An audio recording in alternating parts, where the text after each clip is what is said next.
What's up guys, Lon here from Android Authority, and I'm coming to you live from the Google Pixel event here in New York City, and I'm taking a look at the brand new Pixel Slate. This is their new tablet slash laptop hybrid, and this thing starts at $599 for the base model and goes all the way up to $1,600. The base model will get you an Intel Celeron processor, and the higher end models will get you a Core i5 or a Core i7. The detachable keyboard is $199, and then the Pixelbook pen is an additional $100. So the pricing can add up pretty quickly, but as far as the tablet itself, it's really nice. It's made of metal, so really high quality. It's also extremely thin as well, very impressively thin. And if you take a look around the tablet, you'll notice that it has two USB Type-C ports, one on either side. It also has a power button on the top that also doubles as a fingerprint sensor. One thing that you will not find though on this tablet is that it does not have a headphone jack. So it is what it is. Now on the front, there are dual front-facing stereo speakers, and I didn't really have a chance to test them in this loud environment, but I'm sure they probably sound really great. The bezels on the front are pretty thin for a tablet anyways. You still get enough space to rest your fingers, and you also have cameras on the front and back. Both cameras are 8 megapixel, and the front camera is a wide angle lens, which is going to be really great for taking selfies and group photos.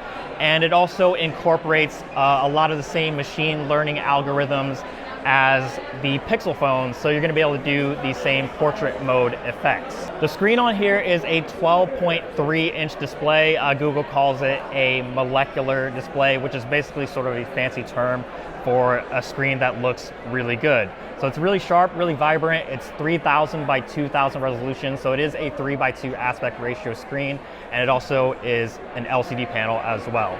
Now the Pixel Slate is running Chrome OS, but Google says it's sort of a reimagined version of Chrome OS, which basically just means it's optimized for both a tablet and desktop experience. So you get a really tablet-friendly experience, but you also have the power of a Chromebook.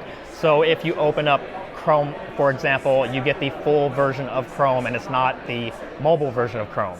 So one of the cool things about Chrome OS on the Pixel Slate is when you open up the app drawer, you'll get some recommended shortcuts underneath the Google search bar, and these recommended shortcuts will basically change on how you use the device and based on what you're doing. So for example, if you're browsing a web page on your Pixel phone, you can continue to browse the web page on your Pixel Slate, and a little shortcut will actually pop up right underneath the Google search bar to make it easy to continue doing that. Now, if you want the full-on desktop experience, you of course need to have the keyboard, and the tablet snaps into the keyboard really easily. It snaps in with magnets, so it just kind of pops right into place. And from the short time that I spent with the keyboard, it's actually a really nice keyboard. Of course, you can use the keyboard to prop the tablet up if you want to consume media and things like that, or just interact with the touchscreen. But the keyboard is very comfortable to type on.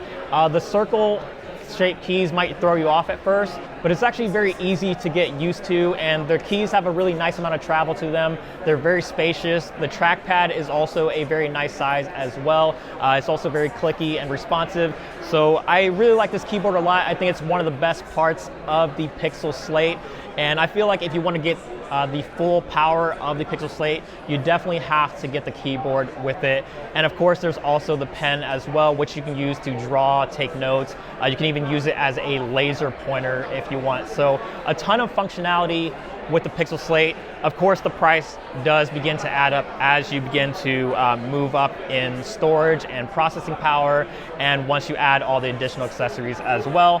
But that's pretty much all there is to the Pixel Slate. Let me know what you guys think down in the comments section below. Hopefully you guys enjoyed this video, and if you did, give it a thumbs up. And we have a lot more to come from Google's Pixel event here in New York.